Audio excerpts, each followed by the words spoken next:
Good morning, Year 10. So, this is your lesson on the Prelude by William Wordsworth. And I wanted to start by just showing you a picture of the beautiful Ullswater Lake, which is the setting for this poem, which I should hope you remember is all about a young boy who finds a boat tied up by the side of this lake and takes it at night time out for a quick sort of test drive until he is absolutely overwhelmed with feelings of guilt, which have an embodiment in nature, as we shall see, and he quickly returns the boat. But I want to show you the real life place that is the setting for this poem, and this is in the Lake District up in the north of England, an area that Wordsworth lived for much of his life, and was a source of inspiration for many of his poems, which were about the powers of nature. And he writes that nature is a source of both beauty and fear, and that is so evident in a poem like this. So its power and its mystery make it kind of gorgeous and terrifying at the same time. Really quick bit of context. I want to bring the idea of romanticism back into the front of your minds. So this was an intellectual and artistic movement that really dominated Western thought from the late 1700s to the mid 1800s. And it's not to be confused with romance, which is sort of sexual love, boxes of chocolates, Valentine's Day, dating, that kind of thing. Romanticism is very different. It's all about ideas and feelings and poetry and art. So I'm just going to show you a really, really simplistic timeline to help put the romantic poets that you study for this anthology, and also some of the big events of romanticism, into some kind of order. So, yes, Wordsworth is a romantic poet. The other romantic poets that you study are William Blake, who writes London, and Percy Shelley, who writes Ozymandias. So, a big event for thinking about romanticism is the French Revolution in 1789, which obviously you might not know much about it, but the most important thing to remember is it's about liberty and equality and fraternity. And fraternity is the idea of a kind of brotherhood, a kind of coming together of the common man. So this was ordinary people rising up against the sort of power structures and the aristocracy that had kept them weak and hungry and unequal. And they sort of took back power and destroyed the monarchy. So they took away the idea of kings and queens being in charge. And France has never had kings and queens since. So this was quite a radical moment, not just for France, but for the whole of Europe. And it was a real source of a real kind of shift in a lot of thinking. And some people were really for it and some people were really against it. And the poets that we look at had kind of different relationships with what they thought of the French Revolution. So writing really around this time was William Blake himself, who writes in London, as of course you know, critically of power structures such as the monarchy, when he writes about the soldiers' blood running down palace walls and when he writes about the hypocrisy of the church.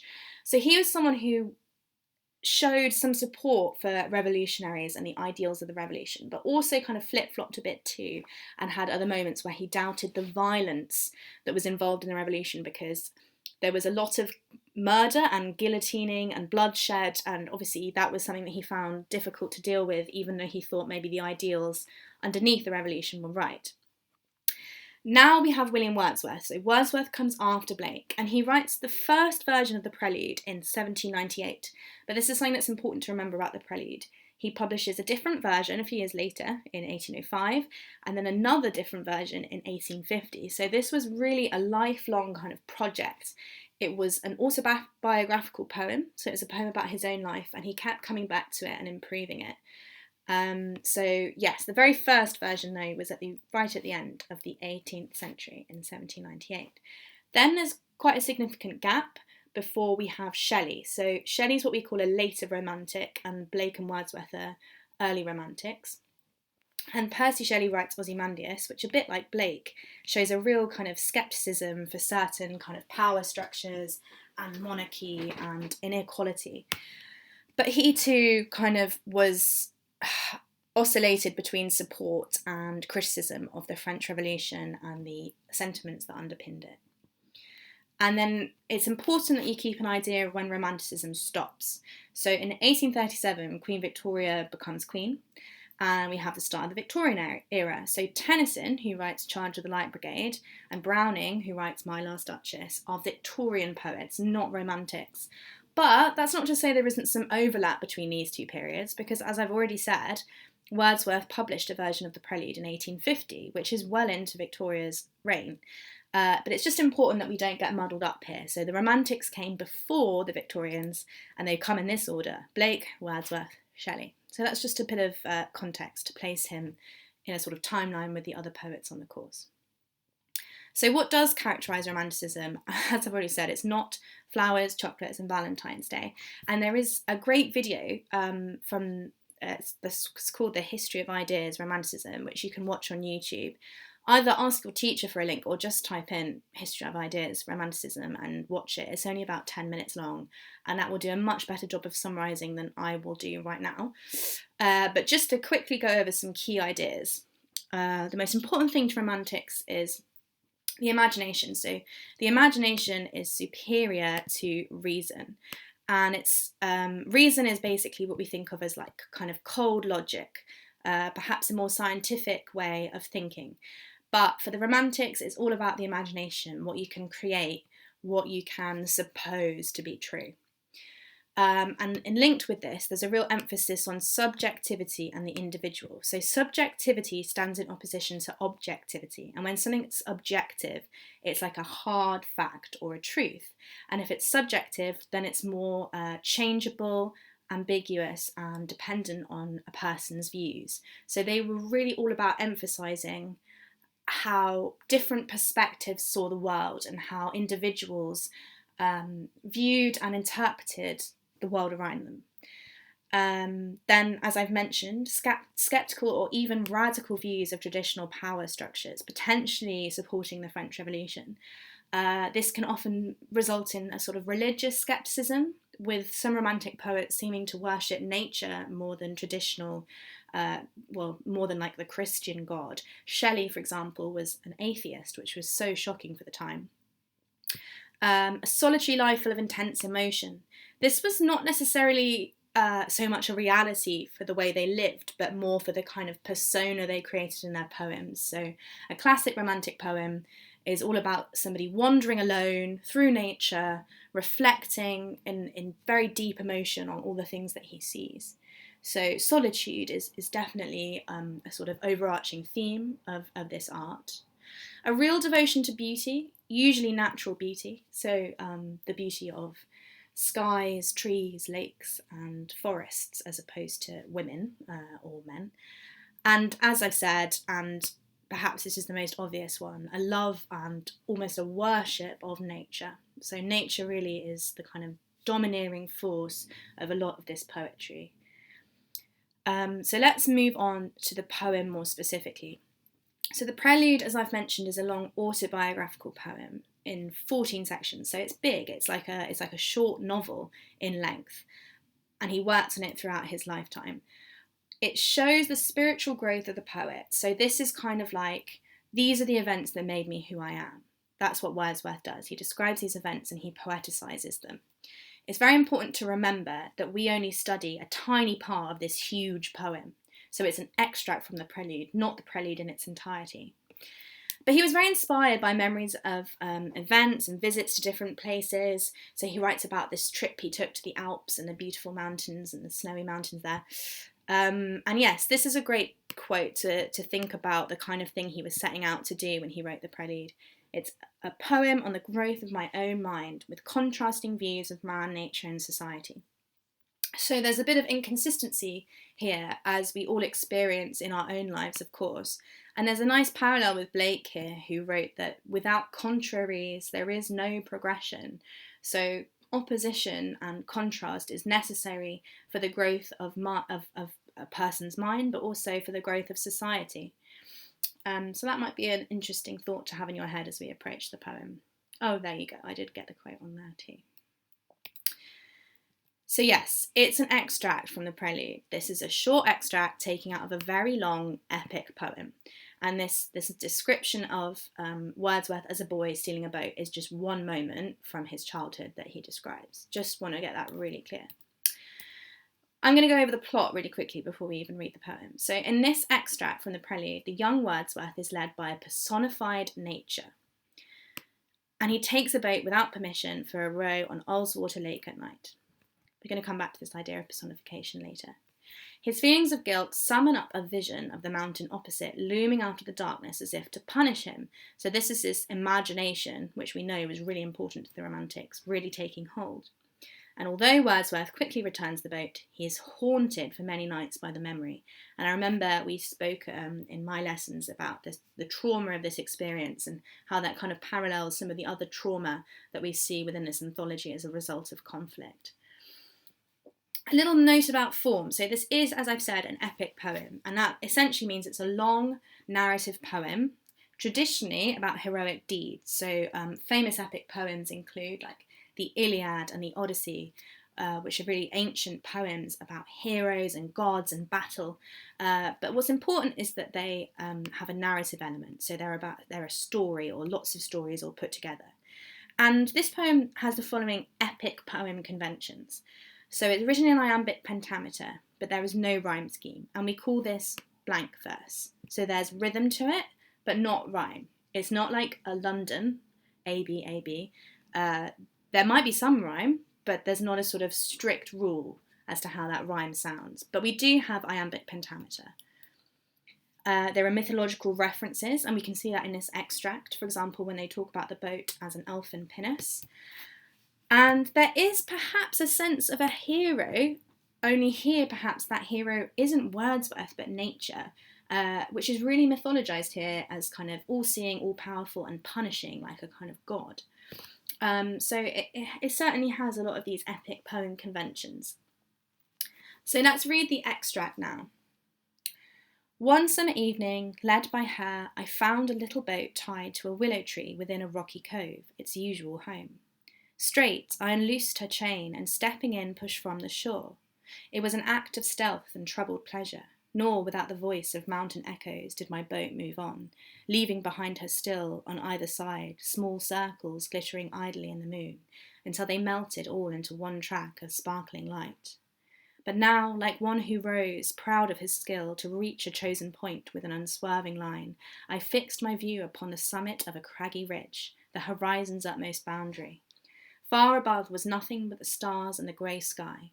She was an elfin pinnace. Lustily I dipped my oars into the silent lake, and, as I rose upon the stroke, my boat went heaving through the water like a swan.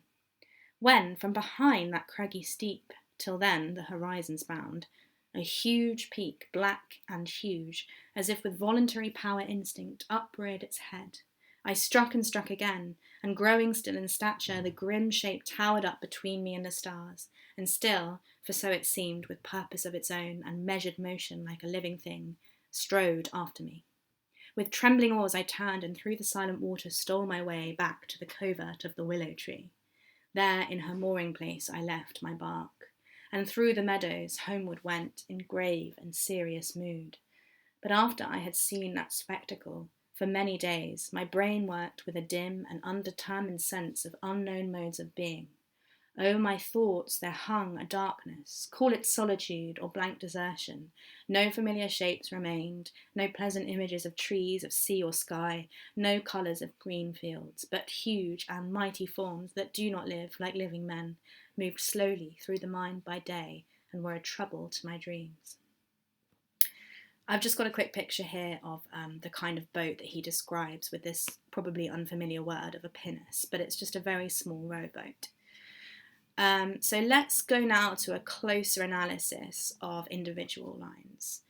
So the scene opens with a relative kind of calm atmosphere, and things sound kind of like they have a mixture of guilt and kind of enjoyment. So it's interesting, he describes himself stealing the boat as, I unloosed her chain. Now the language here really portrays himself as if he's setting the boat free. It's freeing something or someone from imprisonment, so it's not really a guilty or immoral thing I'm doing here.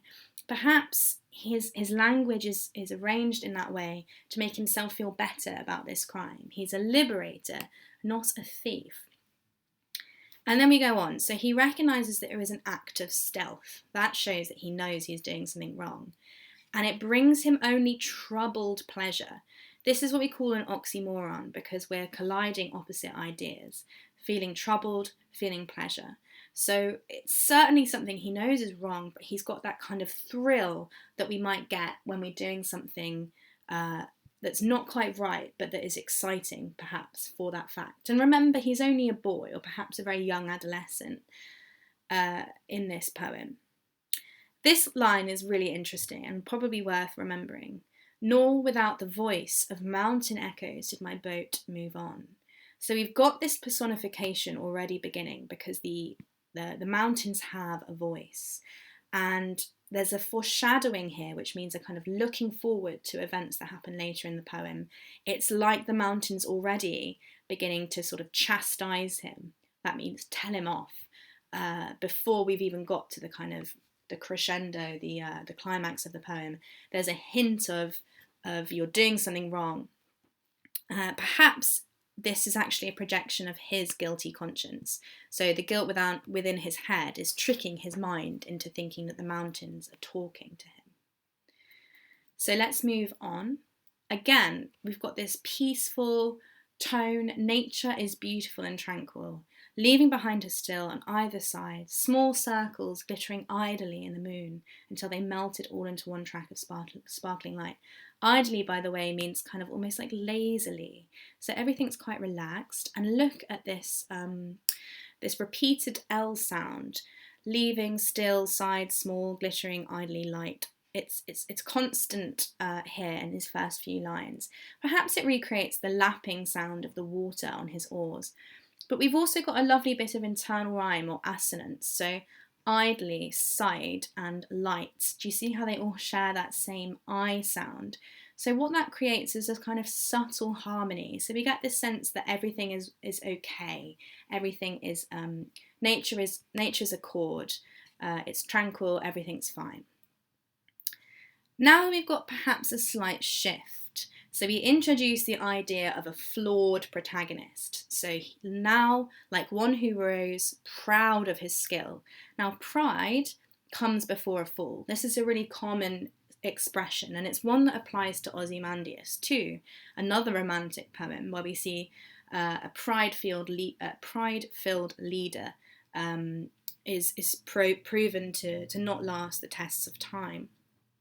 Well, one of the lessons he perhaps learns here is that pride is only going to lead to suffering in the end, and that it is transient, which means it doesn't last forever. So this we have here the idea of a kind of flawed hero in this epic poem, because the hero is too proud. Now we've got this description of the mountain as a craggy ridge. Now, I don't know about you, but this doesn't sound scary to me at all. A craggy ridge doesn't sound that big or that threatening. It sounds almost clumsy and ugly. So his initial view is clearly tainted by this pride, because he describes this mountain in quite dismissive terms. So this description of the mountain is not threatening, but things are going to change. So we describe his own boat as elfin, which is like petite, like an elf, having those supernatural connotations we've already discussed. And as mentioned, the pinnace is a small boat. We're now going to observe a change in tone. So nature becomes more of an awesome phenomena, and he is insignificant compared to the phenomena of nature. So note here, we have another description that reveals his pride, because he describes himself as heaving through the water like a swan. And this simile shows that he is smooth and graceful, because swans are smooth and graceful, but also arrogant. He thinks that he is just as beautiful and powerful as nature, and that is about to be proved wrong. So here we have a shift, or we might want to call it a volta. So from behind that craggy steep, till then the horizon's bound. So until then it was fixed to the horizon safely. A huge peak, black and huge, as if with voluntary power instinct, upreared its head. So all of a sudden, the peak of the mountain has come alive and risen up before me, kind of like a monster's head. I want you to pay real attention to the diction here. and the punctuation. So we've got loads of commas in this line, which really gives it a kind of breathlessness, which really reveals just how kind of terrified and overwhelmed he is. He is in awe, which is where you're kind of completely overwhelmed by how amazing something is. So the horizon's bound, a huge peak, black and huge. Do you see how when you read that aloud, it kind of demands you to kind of pause and creates a breathlessness? And notice also, I think this is really important, this repetition of the word huge. Now we know that this is an eloquent poet with an extraordinary vocabulary. You only have to look at this phrase a few lines above, Elfin Pinnis. But suddenly here, he can't think of another word for huge. He repeats the word. It's like his eloquence has disappeared because he's so overwhelmed with fear. He can't think of another word. He's too scared to be articulate. As if a voluntary power instinct upreared its head, and here the personification really takes hold. The mountain appears a kind of monster. Will our hero be able to slay it? So he tries. His rowing becomes erratic as he tries to escape. And notice here that I struck and struck again. This is the kind of language we might use to describe a warrior kind of fighting a monster. But it is in fact just Wordsworth trying to row away desperately. And this is in huge contrast or in huge juxtaposition with his description of his rowing before. He's no longer graceful like a swan. He's frantically striking with his oars on the lake. And this bit is a really important line. The mountain now towers up between me and the stars, so he's separated from the light of heaven. Is this symbolizing his sin? Has he brought this darkness upon himself by committing the crime of theft? Either way, it certainly adds a kind of horrifying atmosphere to the poem because there's now no starlight, so he's in complete darkness. For so it seemed, with purpose of its own and measured motion like a living thing. So yes, this mountain has a sort of chilling sense of purpose. It's not an accident that it's kind of come to life through Wordsworth's imagination. It's got a real purpose, a real reason, and that reason seems to be to chase after and punish Wordsworth. With trembling oars I turned. So this is a good quote to remember because it reveals a real shift in how the narrator of the poem is feeling. If you're trembling, that suggests that you are afraid. It's a physical response to fear. His hands are shaking. Again, remember, a few lines before, and he was rowing like a graceful swan, and now he is shaking with fear. And he steals his way. So think about that. I stole my way. It shows that he suddenly feels kind of like he doesn't belong and like he's kind of creeping around. He doesn't want to be seen. So the terror is really evident in these two lines. And he takes the boat back where he found it. But this is the important bit. This is kind of, we're entering the third section of the poem. After I'd seen that spectacle, so this extraordinary thing of the mountain coming to life, for many days my brain worked with a dim and undetermined sense of unknown modes of being. So he feels overwhelmed by a kind of mystery, unknown modes of being. There's something out there in nature that I do not know, that I do not understand. So he's overwhelmed by the mystery and the vastness of nature. So it's too big for me. I am insignificant in comparison with it. So he kind of realizes that in order to appreciate the natural world, you must appreciate how small and kind of pathetic you are by contrast. This, I've just put here growing up. So this is kind of, remember this is a poem about the growth of his mind and his development from sort of child to adult. And this is a really important lesson that he's learned, which is that pride comes before a fall, that you will never fully understand the beauty and the majesty of nature, much like we say we can never fully understand God. And he is completely changed by this. So he has, his brain is kind of dominated by this mystery and this disturbing experience. And now it gets darker still, so the kind of the trauma effect is really evident in this final section of the poem. It's nightmarish and dark. So over his thoughts there hung a darkness. Call it solitude or blank desertion.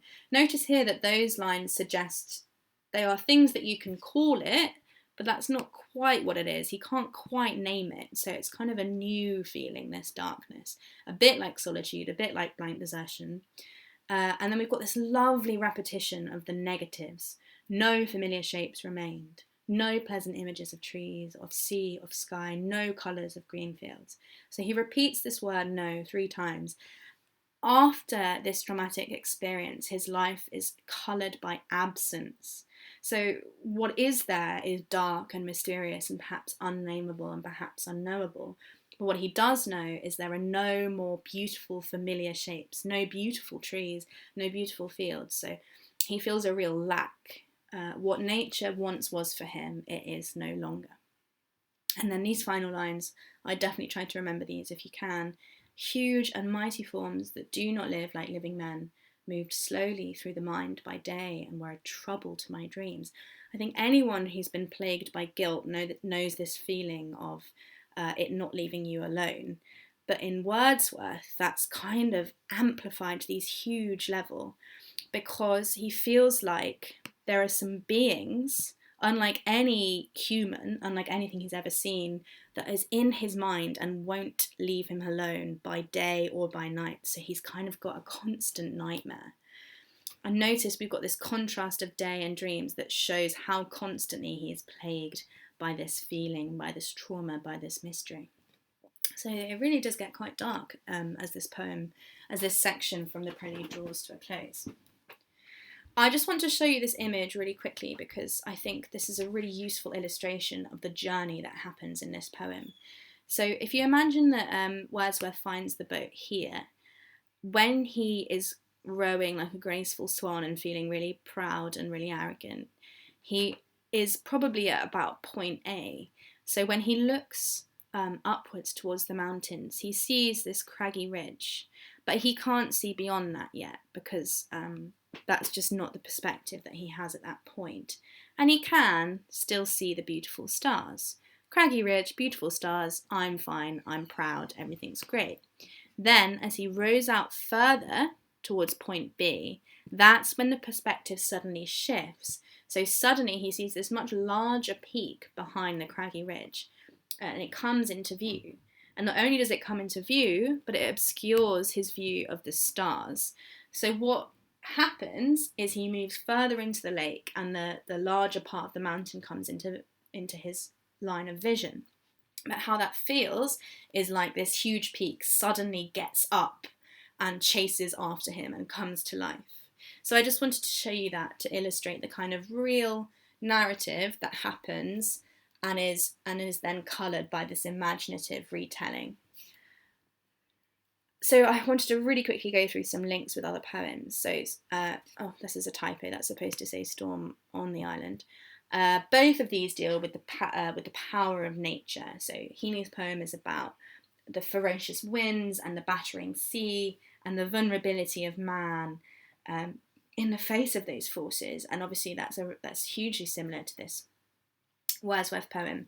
And we've got this conflict between man and nature, with man certainly kind of losing the battle in both poems. You might think about Kamikaze, which is again, there's the real images of nature being powerful. You've got the tuna, the dark prince, muscular, dangerous, and dark shoals of fishes flashing silver. Those kind of carry that similar sort of supernatural energy that you can see in this poem and the descriptions of the mountains. This is perhaps a little bit more counterintuitive, but if you wanted to talk about trauma or the psychological impact of conflict, that's in Remains too. He's here in my head when I close my eyes. I blink and he bursts again through the doors of the bank. These lines really, there's a parallel with the trauma that is described in the final lines of the Prelude extract, where he talks about the huge and mighty forms that haunt his dreams and during the day.